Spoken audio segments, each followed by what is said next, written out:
Good morning সবাই, কেমন আছো? আমি খুব খুব খুব ভালো আছি। দুদিন আগে ভালো ছিলাম না, কিন্তু আজকে খুব ভালো আছি।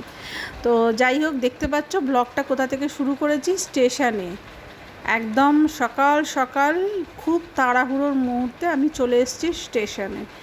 তো দেখতেই পাচ্ছ ট্রেন আসেনি, তো আমার ব্লগটা আমি স্টেশন থেকে স্টার্ট করলাম। তো এখন বাজে হচ্ছে সকাল 8:30। 8:30টার সময় আমরা রেডি শেডি হয়ে স্টেশনে চলে এসেছি, একদম ব্যাগ বোচকা গুছিয়ে। আর এই যে এনারা বসে আছেন, এনাদের এখনও ঘুম কাটেনি, কারণ সকাল সকাল তুলে নিয়ে এসেছি দুজনকে। একজন ঝিমাচ্ছে, একজন হাই তুলেছে। তো যাই হোক, আমরা সকাল সকাল স্টেশনে চলে এসেছি। কেন চলে এসেছি, কী ব্যাপার, সেটা তো বলবো অবশ্যই। আর তাছাড়া তোমরা থাম্বনেল দেখেও বুঝে গেছো। তো চলো আগে ট্রেনে উঠে পড়ি, কারণ ট্রেন আসার সময় আমি এদের দুজনকে নিয়ে ব্যাগ বোচকা নিয়ে না ঠিক সামলাতে পারবো না। তো এই যে ট্রেনে উঠে পড়েছি, আর ট্রেনে উঠে পড়ে চললাম এবার গন্তব্যের দিকে। তো যেতে যেতে এবারে বলি, যেটা বলছিলাম যে হঠাৎ সারপ্রাইজটা কিসের, সেটা হচ্ছে কালকে মানে যেদিন বেরোলাম তার আগের দিনকে দুপুর 3টের সময় আমাকে তোমাদের দাদাভাই হোয়াটসঅ্যাপে একটা মেসেজ করে বললো দেখো। তো আমি দেখলাম 3টে টিকিট আমাদের। তা আমি বললাম টিকিট, আমরা মানে যাচ্ছি কোথায় না, পুরী।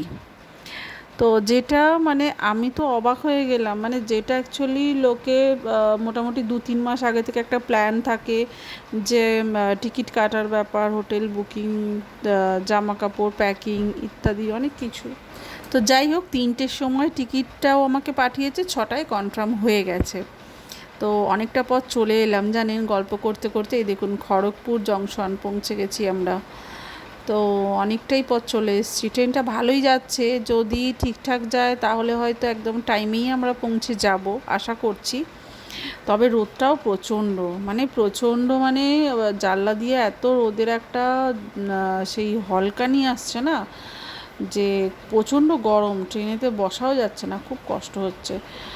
তো এই গরমের মধ্যে একটু কিছু খাওয়া দাওয়াও করতে হচ্ছে, মানে জলটা মনে হচ্ছে বেশি খাচ্ছিও বেশি জলটা। তো যাই হোক, এই কষ্ট করেই একটা মনের মধ্যে আনন্দও হচ্ছে, অনেক দিন পর তোমার দাদাভাইয়ের সাথে দেখা হবে, সেটা যেমন একটা আনন্দ, মানে তোমাদের দাদাভাইয়ের সাথে। আর একটা আনন্দ হচ্ছে যে আমি ভগবানকে ঠিক চাইছিলামই, যেই দিন ও আমাকে বলল যে আমি এরকম এখান থেকে আমাকে পুরীতে পাঠিয়ে দিচ্ছে, তুমি বলো তোমার ঠাকুরকে, মানে আমি যার ভক্ত, মানে আমার জীবন আমাকে যে বাঁচিয়ে রেখেছে, আমার বাবা, আমার সব কিছু, আমার ভগবান সাই বাবা, মানে আমি সাই বাবার খুব বড় একজন ভক্ত বলতে পারেন। তো যাই হোক, সাই বাবার কথা শুনেছে। তো এতটা রাস্তা এসেছি না, দেখুন চোখ মুখ চুলের অবস্থা দেখছেন, যেন মনে হচ্ছে কেউ আমাকে ন্যাড়া পোড়াতে পুড়িয়ে দিয়েছে। দোলের ন্যাড়া পোড়া হয়েছে না, তখন মনে হচ্ছে আমি আচ্ছিদ্র হয়েছিলাম, বাকিটা এখানে হচ্ছি। অবস্থা একদম খারাপ, মানে চোখ মুখ যেন মনে হচ্ছে একদম সব পুড়ে শেষ হয়ে গেছে, নিজেকেই নিজে চিনতে পারছি না, এমন একটা লাগছে। যদিও খুব ভালো দেখতে না আমাকে, তবুও মোটামুটি যতটুকু যা আছে তার মধ্যেও ঝলসে গেছি আর কি। তো বাইরেতে প্রচণ্ড রোদ, প্রচণ্ড রোদ, আর মানে তাকানো যাচ্ছে না, চোখ ফোক এমন হচ্ছে। তো যাক, যেটা বলছিলাম, তো ও আমাকে বলেছিল যে তুমি তোমার সাই বাবাকে বলো, তোমার তো কথা শোনে, যে যেন আমার না যাওয়া হয়, আমি যেন বাড়ি চলে যেতে পারি। তো জানি না কেন আমার কোথাও একটা মনে হয়েছিল যে না, তুমি পুরী যাও আর আমিও যেন ওখানে যেতে পারি।